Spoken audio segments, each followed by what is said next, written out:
কয়েক দশক ধরে এসব জমি আদিবাসীদের দখলে, কিন্তু তৃণমূল জামানায় শুরু হলো আদিবাসীদের উপর মারধর। অন্তত কলকাতার লেদার কমপ্লেক্স থানার অন্তর্গত তারদাহ অঞ্চলে অভিযোগ এমনটাই। আদিবাসীদের মারধর করে চলে দেদার জমি দখলের কাজ।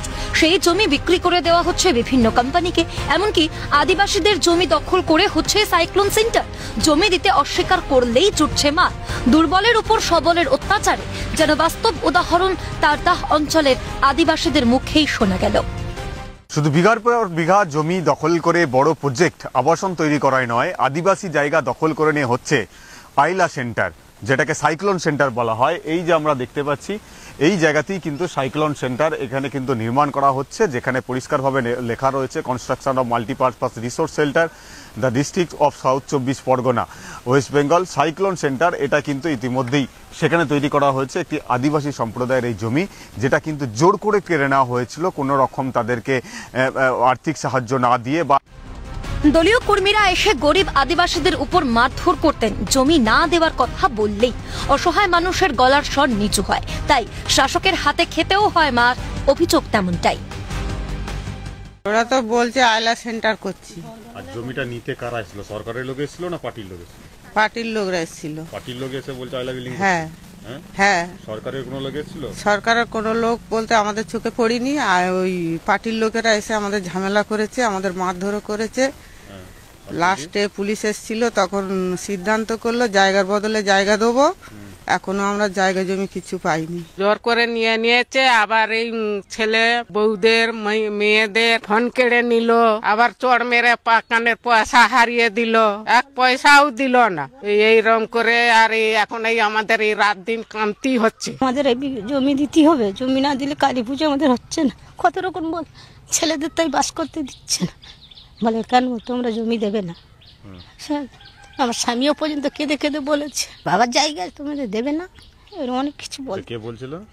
আমাদের এখানে দেশ ছেলেরা করতেছে। কি করে খেটে যাব, যতটা জুটিয়ে নিয়ে আসি 3 বেলার ভাত 1 বেলা হয় বলে জায়গাটা নিয়েছে। তা আমরা দিতে চাইনি বলে ঝামেলা করে নিয়েছে এখান থেকে। মারধর করেছে?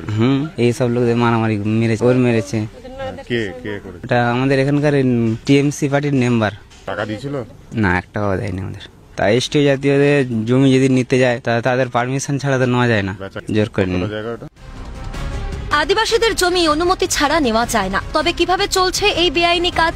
দলের নিচু তলার কর্মীরা যদি এ কাজে যুক্ত হয়ে থাকে, তবে কেন ব্যবস্থা নিচ্ছে না প্রশাসন? এভাবে গরিবের মাথার ছাদ কেড়ে নেওয়া যায়? অসহায়দের জমি কেড়েই সাইক্লোন সেন্টার বানিয়ে বিপদে আশ্রয়স্থলের যোগান দেয় রাজ্য সরকার। ক্ষোভ উগরে দিচ্ছে বিরোধীরা। আদিবাসীদের জমি বিক্রি হয় না, তবে আইনত বিক্রি হয় না। তবে এখন শাসক দলের এতে পড়ে ওরা চক্রান্তে পড়ে ওরা ভয়ভূত পেয়ে ওরা বিক্রি করতে বাধ্য হচ্ছে। আর এইসব নেতারাই ওইসব বিক্রি করাচ্ছে। সব বিভিন্ন জায়গা থেকে মালিক এনে, কিছু দালাল আছে তারাও ওই বিক্রি করছে। ওই আদিবাসীদের অভিযোগ, তারদাহ অঞ্চলের তৃণমূল নেতা গৌতম মণ্ডলের নেতৃত্বে আদিবাসীদের জমি লুট হচ্ছে।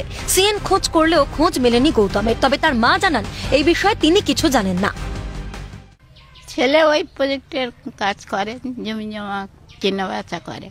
পার্টিতে আছে, পার্টি করে মানে ভালোই করে, ও তো আর খারাপ কিছু করে না। তৃণমূল পার্টি সেরা কলকাতায় থাকে, ছেলে মেয়ে পড়াশোনা করে ওখানে। বাড়িতে আসে না? বাড়িতে আসবে আজকে? তা বলতে পারবো না। আদিবাসী জনকল্যাণ সংঘ ক্লাবের সদস্যরা জানান, এ নিয়ে আন্দোলন করলেও লাভ কিছুই হয়নি।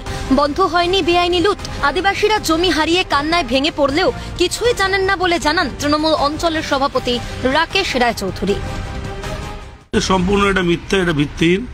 এরকম কোনো ঘটনা আমাদের কাছে নেই, এবং নিশ্চিত থাকলে প্রশাসন আছেন, প্রশাসন সেটাকে তদন্ত করে নিশ্চিত তার ব্যবস্থা গ্রহণ করবে। আদিবাসীর জমি কেড়ে সাইক্লোন সেন্টার বানালে তাকে জুতো মেরে গরুদান বলা চলে মত স্থানীয়দের। শাসক পক্ষ যদি মাথার ছাদ কেড়ে নেয়, তবে কোথায় যাবেন অসহায় মানুষরা? উঠছে প্রশ্ন।